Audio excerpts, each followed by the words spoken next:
అయితే ప్రధానంగా ఇప్పుడు పప్పు దినుసు పంటల్లో అయితే చాలా వరకు ఏందంటే రైతులు పెసర, మినుములు ఆల్రెడీ కంది మనకు కాయ దశలో ఉంది.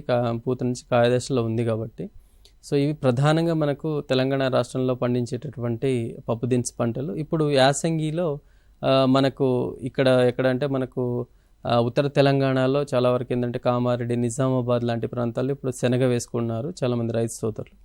అయితే ఇందులో పప్పు దినుసు పంటల్లో చాలా వరకు పెసర, మినుము వంటి పంటలకి ఎక్కువగా మనం ఏంటంటే 8-10 కేజీల నత్రజని, అలాగే మనం ఒక 15-16 కేజీల భాస్వరం, అలాగే పొటాషియం కనుక వేసుకొని ఈ యాసంగిలో వేసుకున్నటువంటి పప్పు దినుసు పంటల్లో చాలా వరకు ఏంటంటే మనకు చలి తీవ్రతకు మొక్కలు సరిగా పంట ఎదుగుదల అనేది ఉండదు కాబట్టి రైతులు పైపాటుగా కంపల్సరీ 13-0-45 కానీ లేదా 3-19 కానీ లేదా మనకు వేరే అగ్రోమిన్ మ్యాక్స్ వంటి సూక్ష్మ స్థూల పోషకాల సమూహాన్ని పైపాటుగా ఎకరానికి పిచికారి చేసుకున్నట్టయితే చాలా వరకు ఏంటంటే మనకు మంచి దిగుబడిని సాధించే అవకాశం ఉంటుందన్నమాట.